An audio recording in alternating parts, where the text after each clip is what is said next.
I'm Diana Eden, costume designer. How I got started? Well, I came kind of a long route through being a dancer first. At age 15, I was in a ballet company, the National Ballet of Canada. And then I grew too tall for ballet, so I had a very short-lived career in ballet. Ended up going to university and studying history of art. And then I couldn't get the dancing bug out of me, so I went to New York and was a dancer on Broadway. And danced in a number of shows, and then became an actress, and did a number of national companies, toured around. Throughout this, I had always had an interest in design, and had always had my sewing machine with me and created things. And through really a chance situation, I met someone who was a producer for Anne Margaret's nightclub act up in Las Vegas. And it was a very big act at the time, with dancers and singers and sets and costumes. And the person who hired me said, well, you've been a dancer, so you know what dancers need. And I said, I guess so. So that's basically my first job, handling costumes as a costume person, not as a performer. And through that, through Anne Margaret, I came into Elizabeth Courtney Costumes and met Bob and Ray and Rhett and Pete Menefee, and that's where I got my training, basically. I consider I'm from the school of Elizabeth Courtney's. No, I never studied it. As a teenager, I loved to sew, and even as a dancer on Broadway, I used to bring my sewing machine in backstage, and between matinee and evening show, I would make a dress.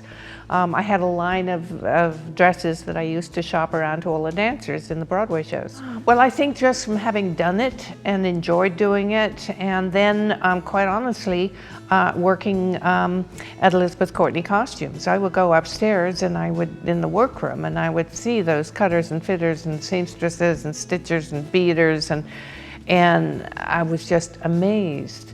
And I would be, you know, little fly on the wall in the fittings, and I'd watch Bob work with the actors and actresses. And I mean, I really say that everything I learned about costume design for TV and film came from Bob, Ray, Rhett, and Pete.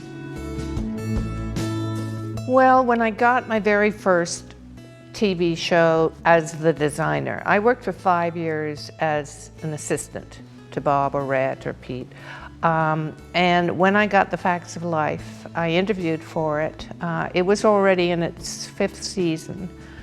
And, but I had made an impression on somebody who interviewed me, and I got the job. And I had 3 years on that. That was my first show, and loved it. So I think by the time the 2nd year, 3rd year Facts of Life, I was off and running. I got another series on the same lot, and then another series, and you know, and then it just kind of went from there. One leads to another, leads to another. I have a tender spot for The Facts of Life because it was my first, and because we were such a family, such a family.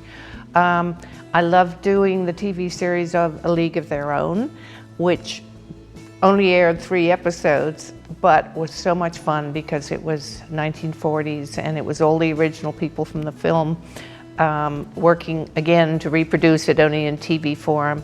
Penny Marshall and Tom Hanks and Gary Marshall. I mean, it was incredible. And I got to visit all the vintage stores in LA and buy the best pieces they had. So that was really fun. And then I loved doing episodic drama, even though the hours are killer. I loved doing Sweet Justice with Cicely Tyson and Melissa Gilbert, and I loved doing Family Law with Tony Danza and Dixie Carter and Kathleen Quinlan, because the scripts were great, you were filming them like a film, the actors were top-level actors, and I mean, it nearly killed you because it was You know, we took 7 days to film an hour's worth. And then as soon as the 7th day happened, whether it was a Tuesday or Wednesday or Thursday, the very next day you started the next episode. So it's exhausting, but I felt the work very challenging. And so yes, I love that. Well, obviously you do the research, but I think so much of it is already in the script. And then after you've done the obvious basic research, I also think the actor is so important to the way you end up going. And that's why I really love actors, and I love the interaction, and I always hope to have as much fitting time with them personally to kind of find that rapport with them. And for instance, on The Facts of Life, I started out costuming Charlotte Rae, and then she left the series and was replaced by Cloris Leachman, who couldn't be more different.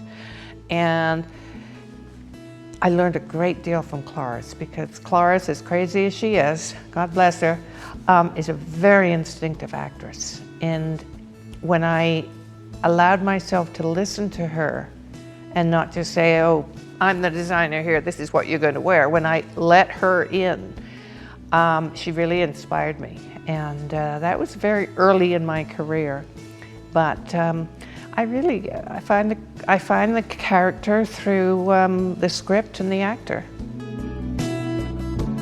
I don't know that I have anything terribly unique to say about that. It's because it all just happens, and in TV and film it happens very fast. I can't wait to get my hands on the script. The first time I'm just like someone who hasn't eaten in a week, and I want to see what I've got myself into. And then I go through the script again and I mark things that I think are relevant. And then I talk with the director and get the director's vision, because he or she is the person I'm ultimately going to have to satisfy. And then I talk to the actors, and then I start shopping or making or sketching or renting. And it's very hard to kind of say this is what I do, because as I got more and more experience, it became more organic. It came to the point where I knew by 10 minutes into the fitting that I was in the sweet spot, you know? Not every time, because obviously you have disasters, but I could feel it when it was going well. And I said, yeah, I did get this person. And I did make the right choices, and he or she is happy, and it's working, and I can do this. Which is a good feeling, because, you know, like many artists, I'm, you know, deeply insecure and always think it's a big mistake. I shouldn't have been hired. So when I get to that sweet spot, it's very gratifying. Advice for aspiring costume designers. I actually like that question very much, because I've done a lot of mentoring, and I have a ton, an earful, which is to be more passionate than everyone else, to work harder than everyone else, to be more curious than everyone else, to be hungry for research, not to narrow what you think you want to do, but to just open yourself up to every possible aspect, to be just enormously curious. I mean, that's basically it. I do talk to a lot of people about specifically how to break in the business, and, you know, I tell them to try and find a mentor, try and network, try and offer your services for free to, you know, come. I don't know if I'm allowed to say that, but I mean in the beginning, because if someone comes and helps me on, maybe I'm doing a charity event or something, and they're there and they're willing and they're listening and I get a sense of them. And so the next time where I have a job where there is money involved, they might be the first person I think of.